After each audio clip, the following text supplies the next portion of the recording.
가봉은 아프리카 중부 대서양 연안에 있는 나라입니다. 적도가 가봉 국토의 중앙을 가로지릅니다. 국토의 88%가 울창한 열대우림으로 덮여 있습니다. 가장 추울 때가 7월과 8월인데 새벽 기온이 17도까지 내려갑니다. 영하는 상상도 할 수 없습니다. 가장 더운 시기는 2월에서 4월 사이인데 낮 기온이 보통 35도까지 올라갑니다. 그러나 습도가 90%에 육박해 가만히 있어도 땀이 비 오듯 쏟아지는 찜통더위가 이어집니다. 가봉은 국토 면적이 약 27만 제곱킬로미터로 남한 면적의 약 2.7배입니다. 그러나 인구는 260만 명 정도여서 인구 밀도는 무척 낮은 편입니다. 게다가 국민의 약 3분의 1이 수도 리브르빌 부근에 삽니다. 국토 대부분이 열대우림의 자연 그대로입니다. 가봉은 인구가 약 260만 명 정도 됩니다. 인구의 90% 이상이 도시에 삽니다. 수도 리브르빌 외에 경제 수도인 포르장티, 광산 도시인 모안다, 동부의 프랑스빌이 주요 도시입니다. 가봉에는 팡족, 은베네족, 은베데족, 미오네족 등의 부족이 있고 이들은 고유 언어가 있습니다만 가봉의 공용어는 단연 프랑스어입니다. 가봉은 아프리카에서 프랑스어가 가장 활발하게 쓰이는 나라입니다. 학교에서는 프랑스어로 교육하고 신문은 프랑스어로 발행되며 행정과 상업은 프랑스어로 이루어집니다. 가봉의 주된 산업은 석유와 망간입니다. 가봉은 아프리카의 주요 산유국 중 하나로 오페크 회원국입니다. 국가 수출의 약 80%를 석유가 차지하고 있습니다. 그러나 유전의 생산량이 줄고 있어 가봉 정부는 액화 천연가스, 플랜트 건설 등 가스 산업으로 확장을 추진하고 있습니다. 또 가봉은 세계에서 손꼽히는 고품위 망간 생산국입니다. 망간은 현대 산업에서 산업의 쌀이라 불릴 만큼 핵심 금속입니다. 망간은 철강 산업에서도 사용되지만 전기차 배터리에도 크게 이용됩니다.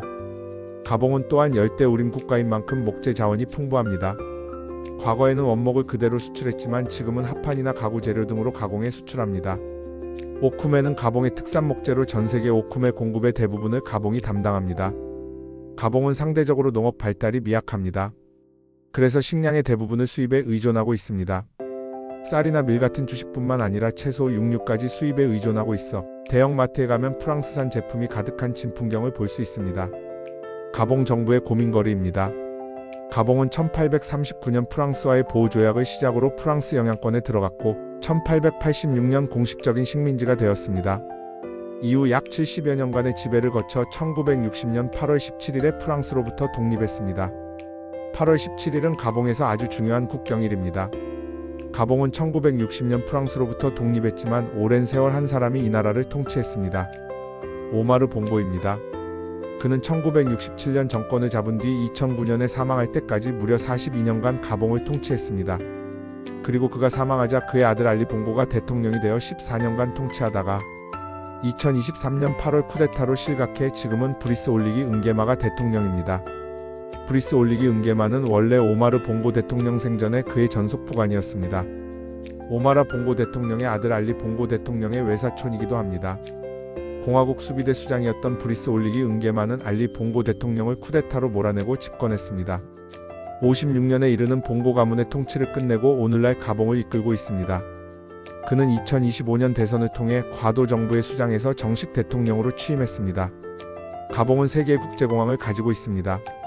리브르빌 레옹 은바 국제공항과 포르장티 국제공항, 프랑스빌 은벤게 제공항이 그것입니다.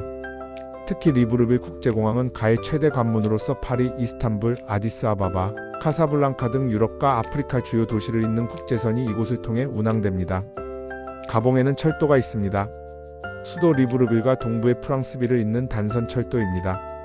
리브르빌과 프랑스빌 사이에는 국도 또한 있습니다. 국토의 대동맥입니다. 아직 교통 인프라가 선진국에는 미치지 못합니다만 계속해서 확장하고 개선하는 중에 있습니다. 가봉은 관광 자원이 풍부합니다. 국토의 11%가 국립공원입니다.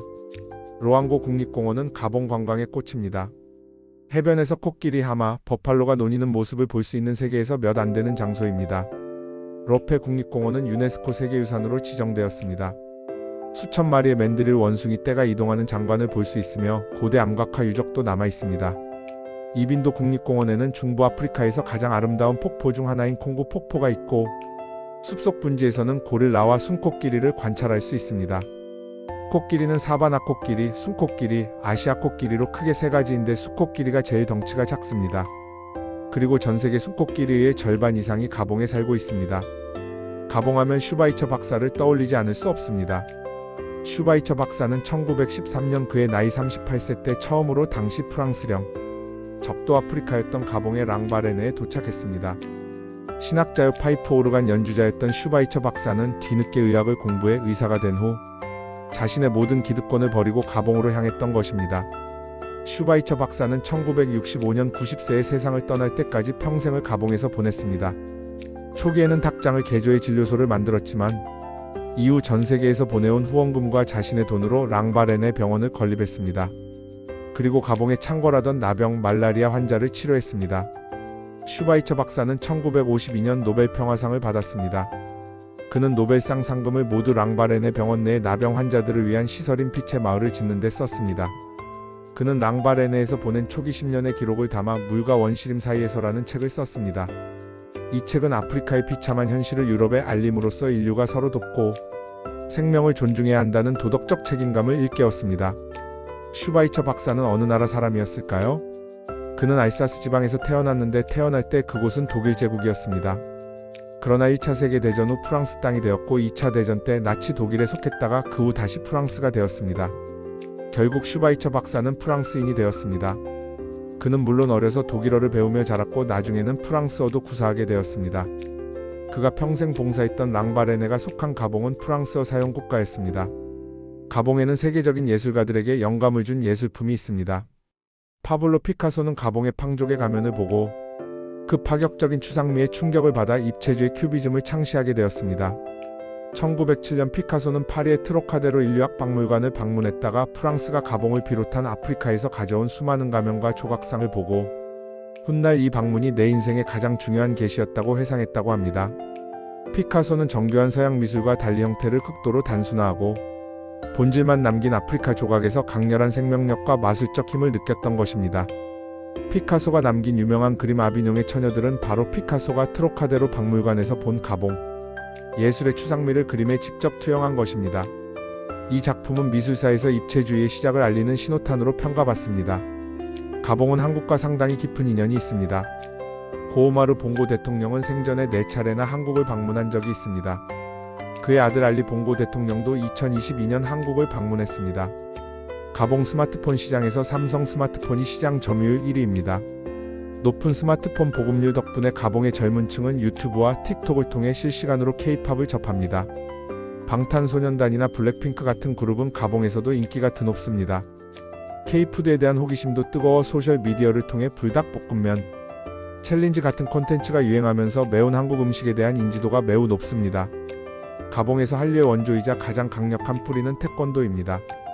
가봉은 태권도 강국입니다. 2012년 런던 올림픽에서 가봉 역사상 첫 올림픽 메달을 안겨준 주인공이 바로 태권도의 안토니 오바메 선수였습니다.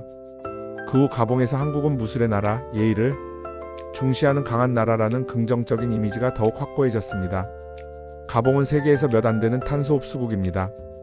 탄소 흡수국이란 그 나라가 내뿜는 이산화탄소보다 숲이나 자연이 빨아들이는 이산화탄소가 더 많은 나라를 말합니다. 가봉은 탄소 흡수국으로 탄소 배출권을 판매해서 수익을 얻고 있습니다. 우리가 숲을 잘 보존해서 지구의 탄소를 이만큼 치워줬으니 탄소를 많이 배출하는 나라나 기업들이 우리에게 그 대가를 지불하라는 것인데 가봉은 이미 인증된 탄소 배출권을 판매하기 시작했습니다. 이를 통해 얻은 수익을 다시 환경보호와 국민복지에 투자하고 있습니다. 열대우림의 자연을 잘 보존하고 있는 가봉은 기회의 땅입니다. 우리가 가봉에 관심을 가져야 하는 이유입니다.